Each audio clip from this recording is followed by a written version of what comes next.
Hello and welcome to Africa and Beyond Television Network. One would be wondering, why is it that Africa is so backward? Why is it that South Africa is failing, Zimbabwe is failing, Mozambique is failing? Is because of greedy leaders. Here, Julius Malema exposes how these so-called Pan-Africanists, these so-called liberators, sold out when these countries got independence. So you're basically alluding to economic justice being left on the negotiating table. Did they have a lot of room to negotiate, or was it just about who was negotiating at that time? Well, I think they were in a hurry to become something leadership because they only came with the date of elections, and that was it. But when we went there, we had all types of demands. Why would you say liberation took place in 1994, 27 April, but the oppressor did not lose anything and the oppressed did not gain anything? There is nothing to show from 1994 to where we are now, except that we've got some constitution which guarantees us some freedom of speech, and then we speak the way we like and we think that's what we've been fighting for. That has never been at the center of the foundation of the revolution. At the center of the foundation of the revolution was the land question. So the leadership went in there, negotiated, and Cyril Ramaphosa made this point one day in one of the NECs of the Youth League. He says to us, comrades, when we were negotiating there, already people were being offered shares in companies. A lot of them were beginning to receive shares of Vodacom. Vodacom was now coming into South Africa. Cell phones were going to be introduced. As people were negotiating freedom, people were negotiating the deals on the sideline of the negotiations. Which people? The leadership of the ANC. All of them? All of them. All of them. I mean, do you know that when the ANC came back into the country, and this is found in the biography of Trevor Manuel, when they arrived, first National Executive Committee of the ANC took place at Velgerlegen Farm, which is owned by Johan Rupert. They landed.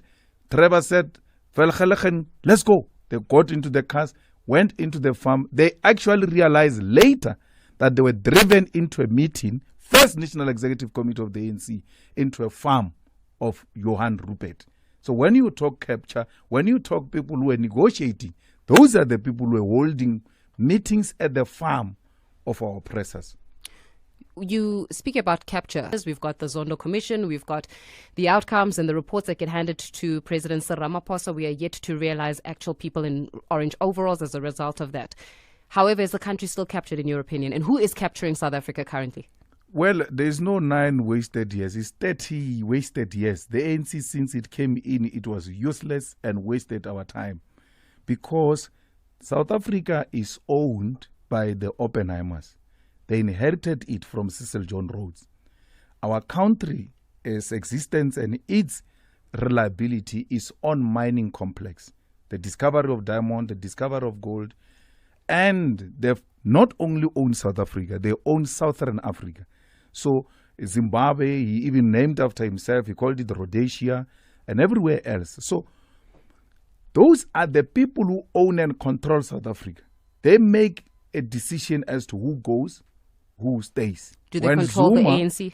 Come again? Do they control the ANC they currently? Do. They don't control it, they own it. For the past 30 years? They owned it when it landed. It landed in a farm of Johan Rupert. But then that also means that you were a president of a youth league that was owned by the Ruperts. That means that you were part of it because you were the ANC youth league president. That's why I was fighting inside. Yeah. I was not enjoying the soup. You can go into the youth league and check my history. I've never been to Rupert's house.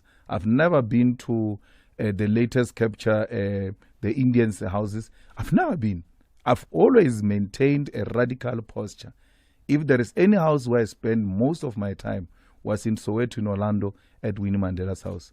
I've never been part of a crew that got captured by white monopoly capital. I've got no relationship, none whatsoever, with white capital. But then if you differentiated or you differed in political ideologies, but also in who gets to benefit from what, why didn't you leave earlier? Why didn't you, when you found out about how captured the ANC was, or when you found out about who owned the ANC, right? You started political consciousness, what, from the age of 9 or so, right? With working Basupatsela. Yes. That's when you started your political ideologies. So you've been inculcated with politics from a very young age, which means that you were able to stand on your own. When you found out that Johan Rupert owns the ANC, why didn't you leave? No, why must I leave? I didn't leave the ANC, by the way. I know. Yeah, they expelled me. I was not going to leave. Only cowards leave. I fight from within. And I fight confronting the enemy directly, not in the corners. I fight from where it's supposed to be fought. I was not going to. From that 9 years, go and look at my track record in COSAS, where I stopped Johannesburg, the whole of Johannesburg, demanding free education. I was very young, at the age of 16, 17, stopping Johannesburg from Limpopo, not having a single relative to stay with, because I always believed that education is not a commodity. It can be sold the same way they sell bread and butter. At that age, I was fighting from within. I went into the leadership of the Youth League, introduced radical proposals on the land, on the economy, on accountable leadership, that corruption is at the center of what is destroying. There's little that we've gained from 1994. So I don't live, even in a personal relationship. I've got no history of living. So I don't leave. I stay and fight from there, from the center, from where it matters the most. So when you listen to Julius Malema talking right here, it makes a lot of sense. That is the reason why you see there is no development whatsoever from these so-called nationalists. They are nationalists on paper, not in actual terms. So when you hear the same story from Zimbabwe telling you that we are all veterans, we fought the liberation struggle, and at the end of the day, they are being given $66 each in Achivayo. They're being promised the cars, they've benefited from so much corruption, plunder, whatsoever, and looting of the national resources.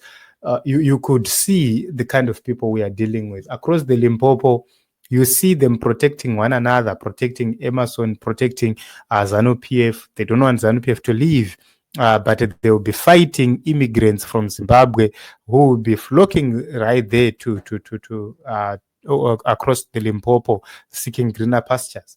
So these people, they don't care, because they don't even, they never cared from the onset, from the beginning, from the start.